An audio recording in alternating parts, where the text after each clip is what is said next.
Hello students, आज हम लाए हैं प्रकाश के परावर्तन और अपवर्तन चैप्टर से महत्वपूर्ण ऑब्जेक्टिव प्रश्न जो आपके 2026 बोर्ड एग्जाम्स में होने हैं, जिसमें आज के क्लास में सिर्फ और सिर्फ जो है हम लोग परावर्तन से जो महत्वपूर्ण प्रश्न बनेंगे उसको देखेंगे। तो साइंस में फिजिक्स का यह पहला चैप्टर है परावर्तन और अपवर्तन, जिसमें हम परावर्तन वाले पोर्शन से आने वाले सभी प्रश्नों को देखेंगे जो 2026 में एग्जाम्स में आने हैं। सवाल पहला है कि परावर्तन कहते किसे हैं।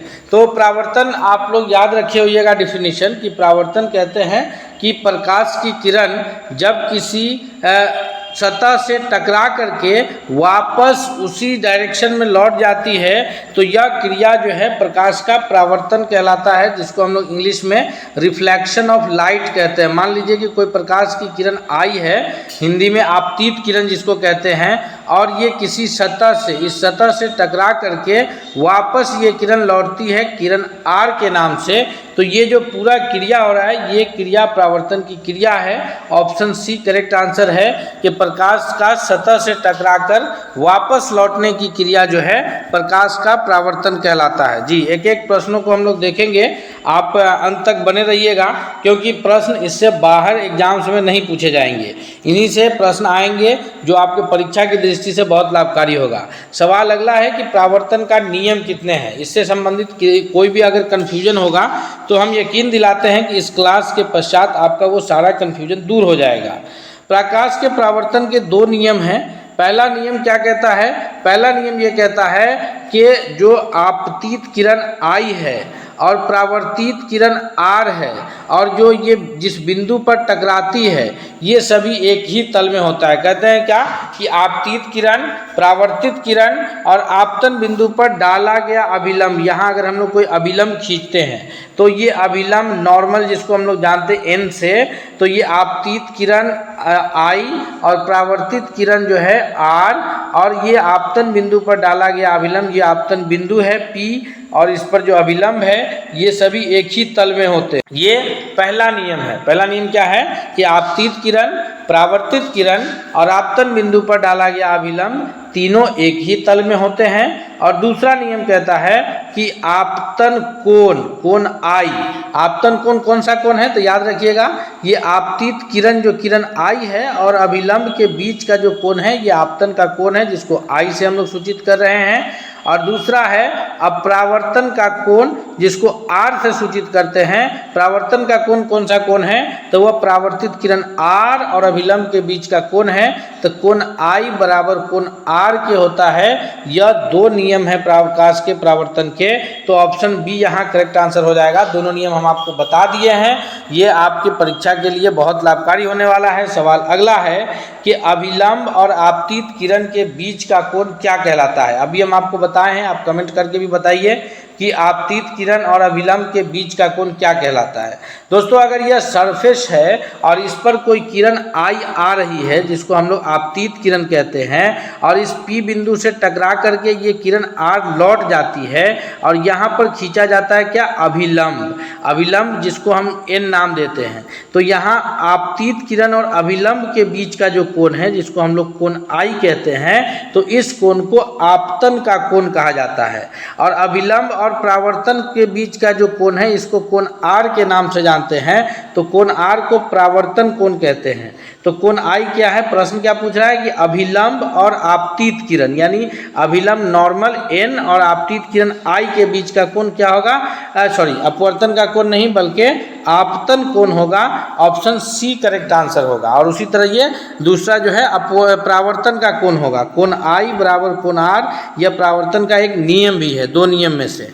सवाल अगला है कि आपतन परावर्तन का कौन सा कोण हमेशा समान होता है? तो कोण आई बराबर कोण आर है। ये ऑप्शन ए जो है करेक्ट आंसर हो जाएगा कि कौन सा कोण समान होता है। तो कोण आई हमेशा कोण आर के बराबर होता है। तो आई बराबर आर, ऑप्शन ए चौथा नंबर प्रश्न के लिए सबसे करेक्ट आंसर है। सवाल अगला है कि समतल दर्पण में बनने वाली प्रतिबिंब कैसी होती है। दर्पण आप लोग इस चैप्टर में 3 प्रकार का दर्पण पढ़े होइएगा।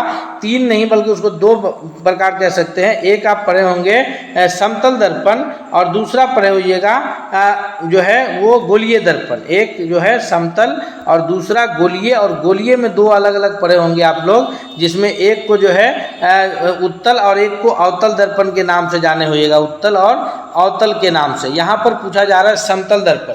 सामान्यतः हमारे घरों में जो हमारा दर्पण है, हमारा जो शीशा आईना है जिसमें हम लोग चेहरा देखते हैं, तो वो हमारे घरों में समतल दर्पण का उपयोग होता है। समतल दर्पण की कुछ खासियत है, याद रखिएगा कि समतल दर्पण हमेशा जो है वह काल्पनिक यानी आभासी और सीधा प्रतिबिंब बनाता है। समतल दर्पण के द्वारा हमेशा काल्पनिक और सीधा, जब भी प्रतिबिंब काल्पनिक होगा तो वह सीधा होगा। वास्तविक प्रतिबिंब सीधा नहीं हो सकता है और काल्पनिक प्रतिबिंब उल्टा नहीं हो सकता है, ये याद रखिएगा। काल्पनिक या आभासी एक ही को कहते हैं। तो काल्पनिक प्रतिबिंब जो भी होगा वह सीधा प्रतिबिंब होगा और आभासी प्रतिबिंब जो भी होगा वह काल्पनिक या आभासी एक ही है, वास्तविक जो होगा वो उल्टा होगा। तो समतल दर्पण से हमेशा काल्पनिक और सीधा प्रतिबिंब बनता है। दूसरी खासियत यह है समतल दर्पण की कि समतल दर्पण में जो है वस्तु की, जितना दर्पण के आगे वस्तु होता है उतना ही दर्पण के पीछे प्रतिबिंब बनता है।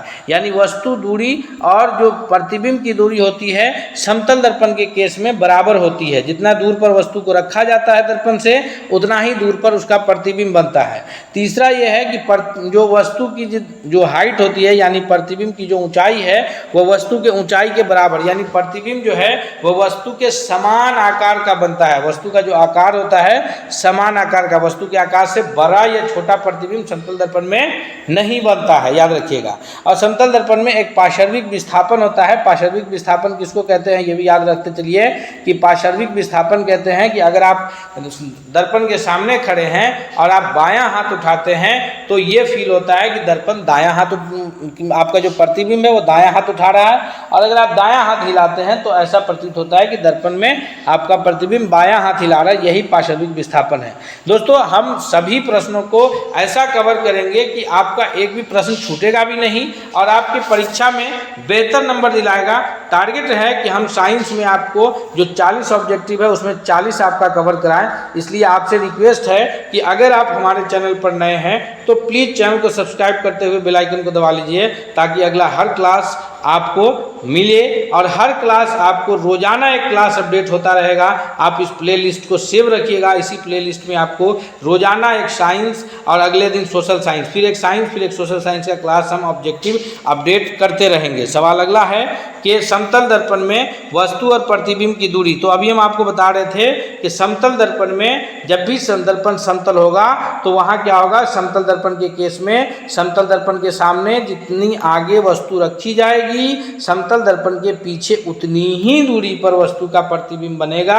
अर्थात यहाँ छठा का ऑप्शन क्या होगा, बी करेक्ट आंसर होगा कि वस्तु और प्रतिबिंब की दूरी समान होगी। सवाल अगले की ओर बढ़ते हैं। सवाल अगला है कि समतल दर्पण में बनने वाली छवि, यानी समतल दर्पण में जो प्रतिबिंब बनती है उसमें क्या समानताएं हैं, क्या भिन्नताएं हैं। तो दाएं बाएं बदली होती है, ऊपर नीचे बदली होती है या उल्टी होती है। तो अभी हम आपको एक बताए हैं कि पार्श्विक विस्थापन होता है। पार्श्विक विस्थापन कहते किसको हैं कि आप जब बायां हाथ उठाते हैं तो ऐसा फील होता है कि प्रतिबिंब दायां हाथ उठा रहा है, और आप जब दायां हाथ उठाते हैं तो ऐसा प्रतीत होता है कि प्रतिबिंब बायां हाथ उठा रहा है। यही पार्श्विक विस्थापन है, यानी बाएं दाएं बदलती है। ऑप्शन ए करेक्ट आंसर है। सवाल अगले की ओर बढ़ते हैं। सवाल अगला है कि उत्तल दर्पण के द्वारा अप्रतिबिंब। जी हाँ दोस्तों, अब हम आगे हैं समतल के बाद गोलीय दर्पण। गोलीय दर्पण में दो प्रमुख दर्पण हैं, एक उत्तल और एक अवतल। याद रखिएगा यहाँ पर चर्चा किसका हो रहा है, उत्तल का। उत्तल दर्पण के केस में क्या होता है कि जो गोलीय दर्पण है वो एक गोले का बना होता है, और गोले में अगर गोले के अंदर वाले सरफेस से, यानी जो अगर एक कटोरी देखते हैं तो कटोरी जिसमें सामान रखा जाता है तो अंदर का जो हिस्सा है उससे परावर्तन हो रहा है तो वो अवतल है। और जो बाहरी हिस्सा से हो रहा है, जैसे या अगर आप स्पून जो चम्मच है हमारा जिससे हम लोग खाते हैं, तो चम्मच के जिससे खाने के लिए उठाते हैं इस एरिया में अंदर वाले एरिया से हो रहा है तो अवतल है, और बाहरी एरिया से अगर हो रहा है तो उत्तल है। यहाँ पर प्रश्न क्या है, प्रश्न है हमारा उत्तल दर्पण में। तो उत्तल दर्पण के केस में क्या होता है कि अंदर का सरफेस जो है पेंट किया रहता है, बाहरी सरफेस से परावर्तन होता है। तो बाहरी सरफेस से परावर्तन होता है उत्तल दर्पण के केस में। तो उत्तल दर्पण के केस में जब भी प्रतिबिंब बनता है तो याद रखिएगा, समतल में जो प्रतिबिंब बनता है वो आभासी और वस्तु के बराबर होता है, और उत्तल दर्पण में आभासी प्रतिबिंब और वस्तु से छोटा बनता है। यानी ऑप्शन सी करेक्ट आंसर होगा कि उत्तल दर्पण में हमेशा काल्पनिक और वस्तु से छोटा प्रतिबिंब बनता है। यही कारण है कि जो उत्तल दर्पण है इसका प्रयोग हमेशा गाड़ी के साइड मिरर के रूप में किया जाता है। मोटरसाइकिल हो, टेम्पू हो, बस, ट्रक, जितने भी गाड़ियां रोड पे दौड़ती हैं इंजन वाली, उन सभी गाड़ियों में साइड मिरर के रूप में उत्तल दर्पण लगा रहता है, ताकि अगर पीछे से कोई गाड़ी आ रही है तो उस गाड़ी के आकार का छोटा प्रतिबिंब दिखाता है, जिससे हमें ये अनुभव हो जाता है कि हमारे पीछे कोई गाड़ी आ रही है, तो फिर ड्राइवर उस हिसाब से साइड हो जाते हैं। तो याद रखिएगा, उत्तल दर्पण में हमेशा काल्पनिक और छोटा बनता है। काल्पनिक प्रतिबिंब होगा तो वो सीधा भी होगा, ये भी याद रखिएगा। सवाल अगला की ओर बढ़ते हैं। सवाल अगला है कि अवतल दर्पण का फोकस कहाँ स्थित होता है। तो दोस्तों याद रखिए, गोलीय दर्पण के लिए कुछ चीजें को आप याद कर लीजिए। गोलीय दर्पण में उत्तल में बाहरी सतह से परावर्तन होता है, अवतल में अंदर वाले सतह से परावर्तन होता है। बीच का जो पॉइंट होता है जिसको पी के नाम से जानते हैं, पी को ध्रुव कहते हैं, जो दर्पण के बिल्कुल बीचों बीच में स्थित होता है। और ध्रुव से होकर के जो सीधी रेखा खींची जाती है इसको मुख्य अक्ष कहते हैं। याद रखिए, ये सब भी समझ लीजिए, क्योंकि आपको जब एक बार तस्वीर से आप समझे रहेंगे तो परीक्षा में कोई दिक्कत नहीं होगी।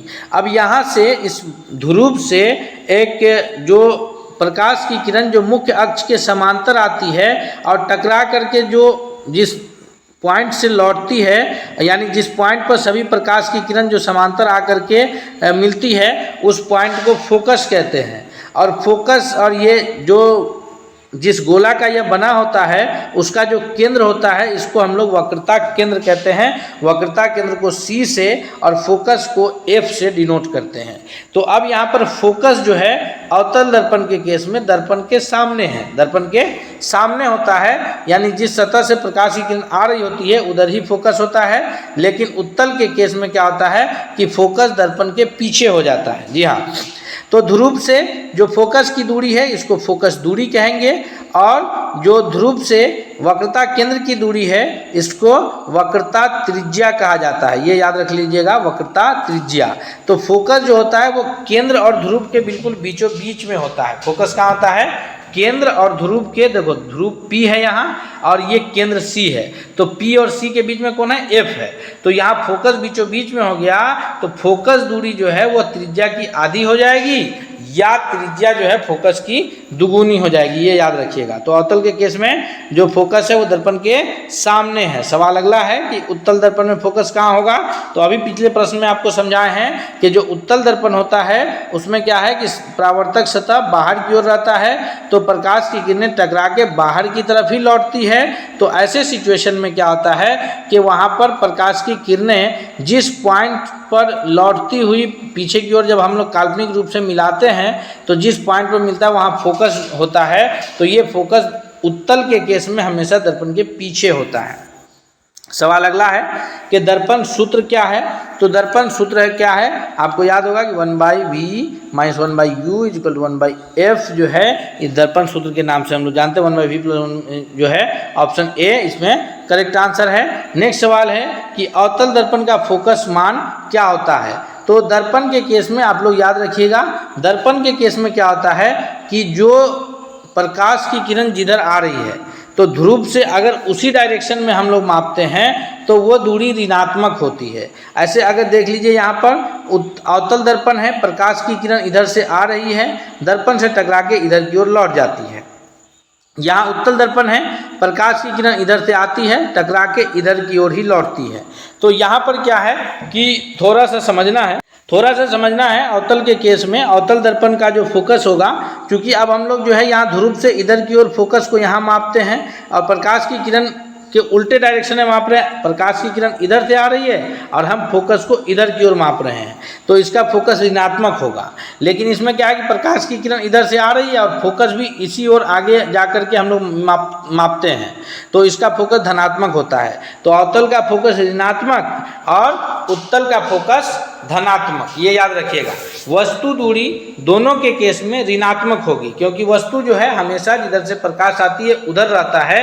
तो वस्तु दूरी दर्पण के ध्रुव से जो हम लोग मापते हैं, जहाँ भी वस्तु रहे, चाहे वो अनंत पर रहे या फोकस पर रहे या वक्रता केंद्र पे रहे, जहाँ भी वस्तु रहेगी, वस्तु दूरी हमेशा क्या होगा, धनात्मक होगा, ऋणात्मक होगा। दोनों केस में, उत्तल में भी और अवतल में भी, दोनों केस में वस्तु दूरी ऋणात्मक होगा। और प्रतिबिंब दूरी जो होगा u तो ऋणात्मक होगा दोनों केस में, और प्रतिबिंब दूरी v जो है v, ये डिपेंड करेगा कि वस्तु का प्रतिबिंब कहाँ बन रहा है। तो उत्तल में तो हमेशा दर्पण के पीछे बनता है, तो उत्तल का v जो है वो धनात्मक होता है, और अवतल में जो है एक केस में धनात्मक होता है, बाकी केस में यहाँ भी ऋणात्मक होता है। वो हम सभी आपको इसी क्लास में समझा देंगे, आप बने रहिए पूरे क्लास में। अगले सवाल की ओर बढ़ते हैं। सवाल अगला है कि उत्तल दर्पण का फोकस मान, तो उत्तल दर्पण का फोकस मान क्या होगा, ऋणात्मक होगा कि धनात्मक। अभी हम आपको बताए हैं कि उत्तल दर्पण में क्या होता है कि यहाँ पर इधर से प्रकाश की किरण आ रही है, टकरा के इधर की ओर चली जाती है, फिर हम लोग जब इसको मुख्य अक्ष के से मिलाते हैं तो यहाँ आगे जा करके दर्पण के पीछे उसका फोकस पॉइंट आता है। तो चूंकि प्रकाश की किरण इधर से आ रही है इस डायरेक्शन से, और यहाँ ध्रुव है P, और P से उसी डायरेक्शन में हम लोग फोकस को मेजर करते हैं, इसलिए उत्तल दर्पण का फोकस हमेशा धनात्मक होता है। ऑप्शन ए करेक्ट आंसर याद रखिए। हम तस्वीर से समझाते चलते हैं, जो आपके परीक्षा के लिए बहुत लाभकारी होने वाला है। सीधा परीक्षा में आप एक एक नंबर पॉइंट करके साइंस में 40 नंबर गेन कर लीजिएगा। इसलिए आपसे रिक्वेस्ट है कि अगर आप चैनल पर नए हैं तो जरूर सब्सक्राइब कीजिए। सवाल अगला है कि दर्पण में U किसे दर्शाता है, तो हम अभी बताए हैं कि दर्पण चाहे उत्तल हो या अवतल हो, अवतल हो या उत्तल हो, अगर दर्पण उत्तल अवतल में से कोई भी है तो जहां पर वस्तु रखी जाती है, ये वस्तु दूरी को बताता है। कौन वस्तु दूरी को कौन बताता है, वस्तु दूरी को बताता है u। और वस्तु दूरी अवतल और उत्तल दोनों में ऋणात्मक होता है, क्योंकि जहाँ पर वस्तु है इसका प्रतिबिंब चाहे जहाँ बने, लेकिन इसको हम लोग मापते किधर से हैं, प्रकाश की किरण जिधर से आती है उधर ही से मापते हैं। इसलिए दोनों में P के पीछे जो है इधर की ओर है, तो यहाँ पर इसलिए दोनों में जो है जिधर से प्रकाश आ रही है उधर से मापते हैं। तो वस्तु दूरी को u कहते हैं, वस्तु दूरी, और u जो है ऋणात्मक होता है, चाहे वो उत्तल हो या अवतल हो या समतल हो। उत्तल अवतल समतल किसी भी दर्पण में वस्तु दूरी हमेशा ऋणात्मक होगा। सवाल अगले की ओर बढ़ते हैं। सवाल अगला है कि v किसको दर्शाता है, तो v जो है वो किसको दर्शाता है, याद रखिएगा। अभी हम बताए हैं कि जहाँ पर दर्पण से प्रकाश की किरण टकराने के बाद वस्तु का प्रतिबिंब जहाँ पर बनेगा वो v होगा। जहाँ पर प्रतिबिंब बनता है वो क्या होता है, वो v होता है। तो v जो है वस्तु प्रतिबिंब की दूरी को बता रहा है, तो प्रतिबिंब की दूरी v है।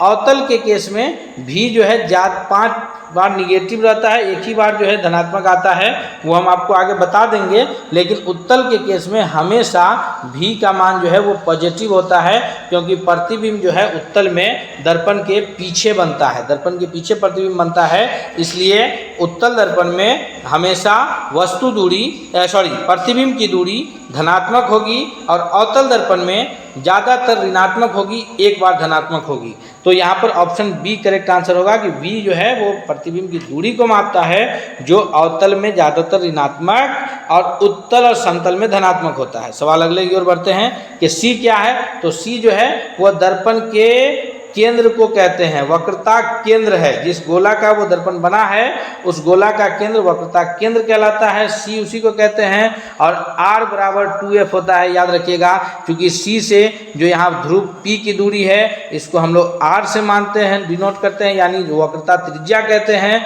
और ये वक्रता त्रिज्या जो है ये फोकस की दुगुनी होती है, क्योंकि c और p के बीच में कौन है, f है। तो r बराबर 2f दोनों के केस में, उत्तल अवतल दोनों के केस में r बराबर 2f, वक्रता त्रिज्या फोकस दूरी की दुगुनी, या फोकस दूरी बराबर 1/r 1/r नहीं 1/2r यानी आधी होती है।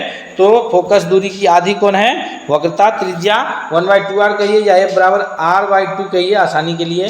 तो f = r/2 और r = 2f। वक्रता त्रिज्या फोकस दूरी की दुगुनी है, फोकस दूरी वक्रता त्रिज्या की आधी। अगले प्रश्न पे बढ़ते हैं। सवाल अगला है कि अवतल दर्पण का उपयोग कहाँ होता है? तो याद रखिए अवतल दर्पण में जो है बहुत सारे केस में अवतल दर्पण में तीनों तरह का प्रतिबिंब बनता है।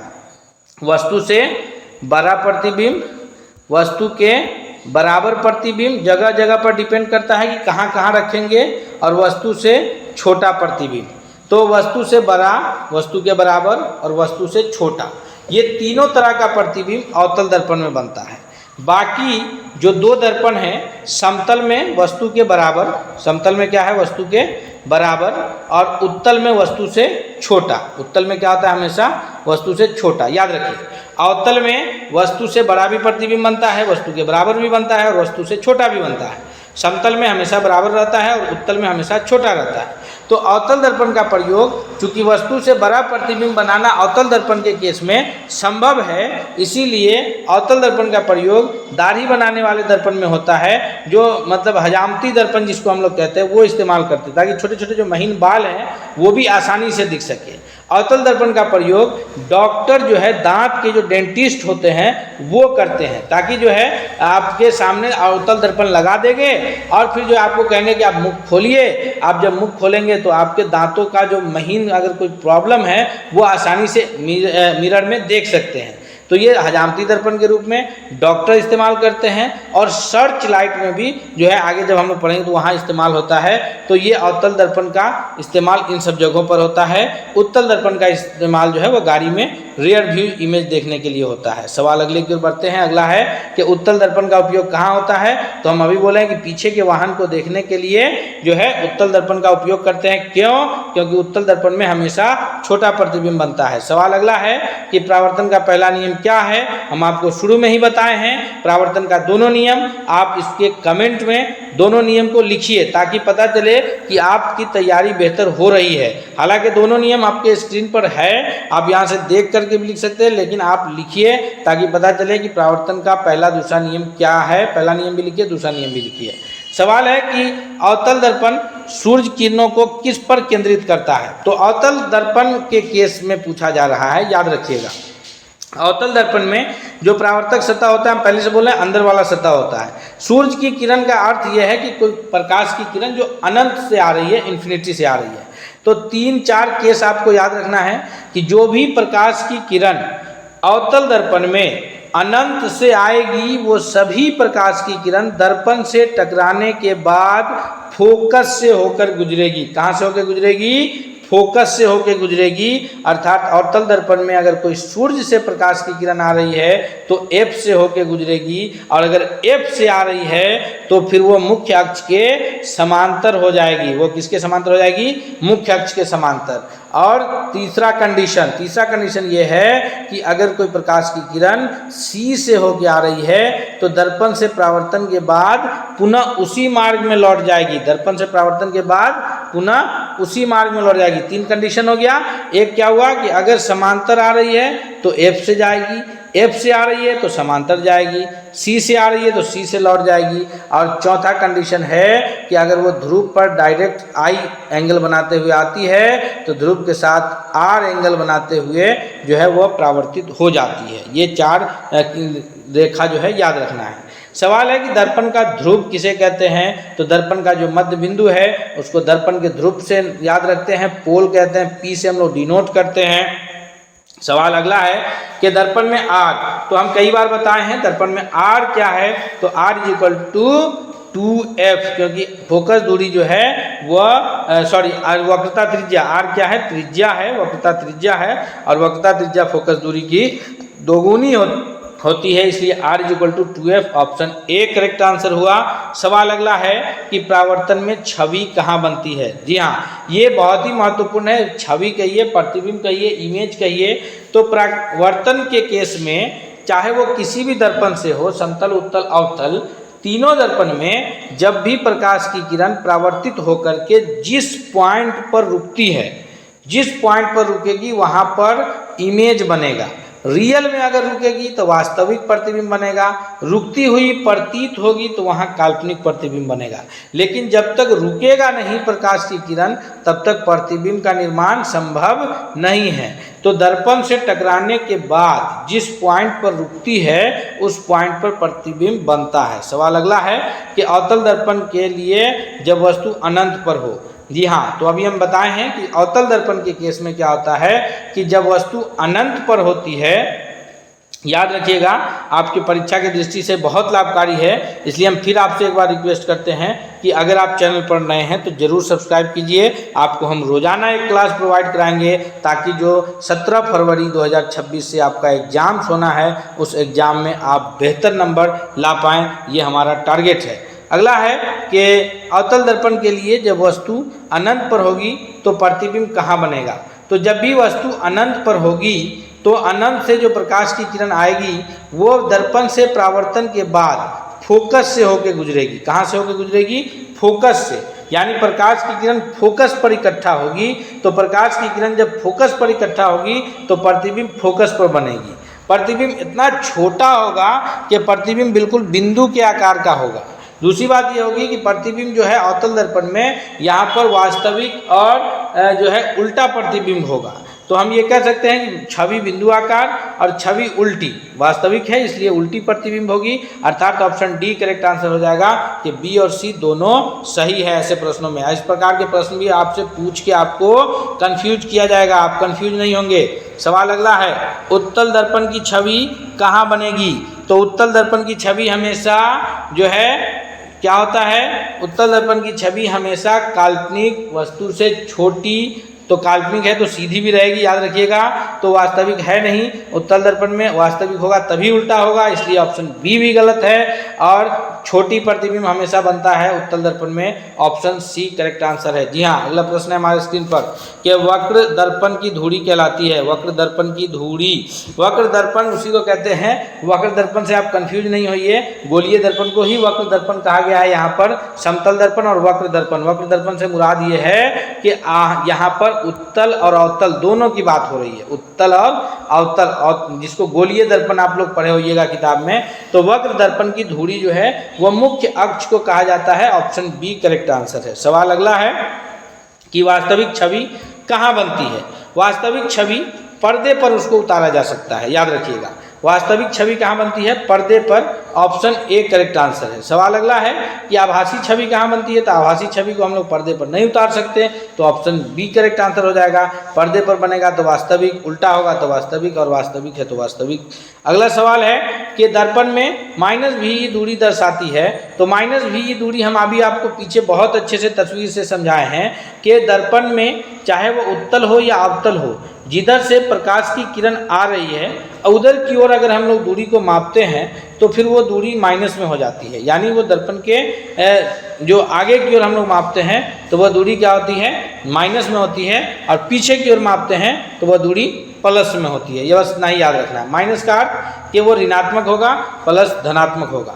सवाल अगला है कि मैग्नीफिकेशन, जिसको आप आवर्धन पढ़े होंगे, आवर्धन से क्या मुराद है। तो आवर्धन कहते हैं कि अगर वस्तु का प्रतिबिंब जो है कैसा बन रहा है।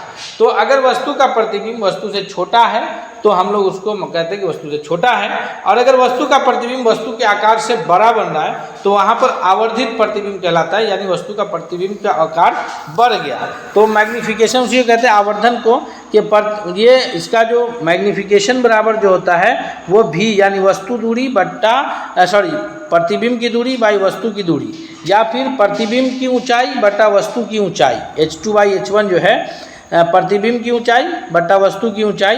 तो ये दोनों आवर्धन के लिए फॉर्मूला होता है। ऑप्शन डी करेक्ट आंसर है कि बी और सी दोनों होगा।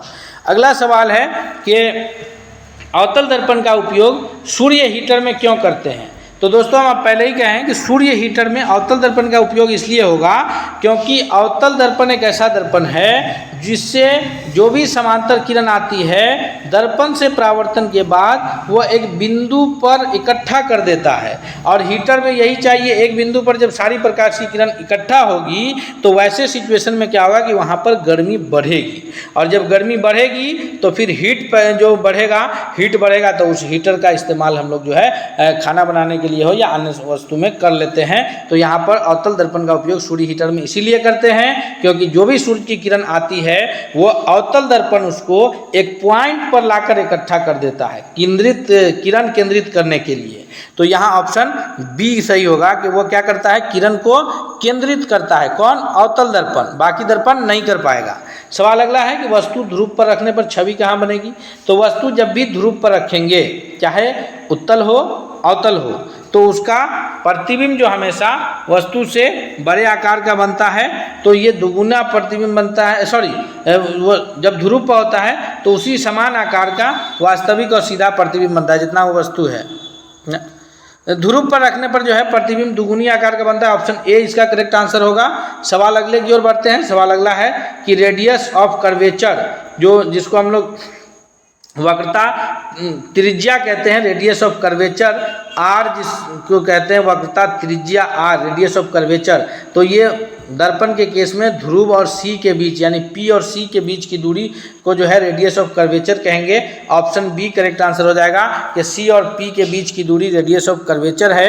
अगला सवाल है कि दर्पण के केंद्र से आने वाली किरण, दर्पण के केंद्र से आने वाली किरण जो है यह क्या है। तो दर्पण के केंद्र से जो किरण आती है तो वो किरण क्या है, दर्पण के केंद्र से आने वाली किरण उसी मार्ग में लौट जाती है जो हम पीछे आपको बताए भी हैं। जैसे अवतल दर्पण के केस में अगर आप देखते हैं यहाँ पर एफ है और यहाँ सी है, तो जो प्रकाश की किरण सी से होकर के आती है दर्पण से टकराने के बाद फिर उसी दिशा में लौटती है, तो वो उसी मार्ग में लौटती है। पर आपको हर एक प्रश्न को हम इमेज से समझाते चलते हैं। हमारा टारगेट है कि जो आपको 40 में 40 मार्क्स दिलाना वो आपको जरूर हासिल होगा। आप क्लास में अंत तक बने रहिए और अगर आप चैनल पर नए हैं तो जरूर सब्सक्राइब कीजिए। सवाल है कि फोकस पर जाने वाली किरण, फोकस पर जाने वाली जो किरण है, फोकस से जो किरण जाती है वो मुख्य अक्ष के समांतर लौटती है। ये हम आपको पीछे ही बताए हैं, सी सही जवाब है। नेक्स्ट सवाल है कि समांतर किरणें अवतल दर्पण से टकराकर जो है, तो जो भी समांतर किरणें होगी वो अवतल दर्पण से टकरा के क्या होगा, फोकस पर इकट्ठा हो गए। ऑप्शन जो है इसका क्या सही होगा, सी करेक्ट आंसर होगा कि फोकस पर मिलती है। अगले सवाल की ओर बढ़ते हैं। सवाल है कि उत्तल दर्पण में समांतर किरणें, तो उत्तल दर्पण के केस में जितने भी समांतर किरणें हैं ये दर्पण से टकराने के बाद अपसारित दिखता है। अपसारित का अर्थ ये है कि वो चारों ओर फैल जाता है, वो एक जगह इकट्ठा नहीं होता है, वो पीछे की ओर अपसारित दिखाता है। पीछे की ओर जो है यह अपसारित होता हुआ दिखता है। यहाँ पर क्या होगा, ऑप्शन बी करेक्ट आंसर होगा। सवाल अगला है कि अवतल दर्पण का उपयोग डॉक्टर क्यों करते हैं। तो अवतल दर्पण का उपयोग डॉक्टर इसलिए करते हैं ताकि जो है बड़ी और सीधी छवि मिल सके, तो बड़ी छवि पाने के लिए अवतल दर्पण का उपयोग करते हैं। हम पहले बोले हैं कि अवतल दर्पण में वस्तु के बराबर, वस्तु से छोटी और वस्तु से बड़ी प्रतिबिंब बनती है।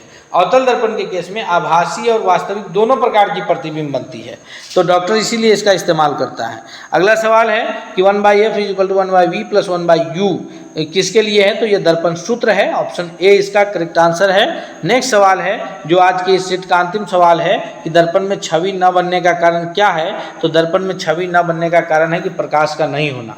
जब प्रकाश होगा और वो प्रकाश जो है टकराएगा तो जो है दर्पण में छवि बनेगा। तो ये ऑप्शन ए करेक्ट आंसर हो जाएगा। इस प्रकार 40 महत्वपूर्ण प्रश्न हम आपको कवर कराए हैं जो आपकी परीक्षा में बहुत लाभकारी होगा। इसलिए आपसे रिक्वेस्ट है कि अगर आप चैनल पर नए हैं तो सब्सक्राइब कीजिए। हम मिलते हैं अगले क्लास लेकर के, तब तक के लिए बहुत बहुत धन्यवाद।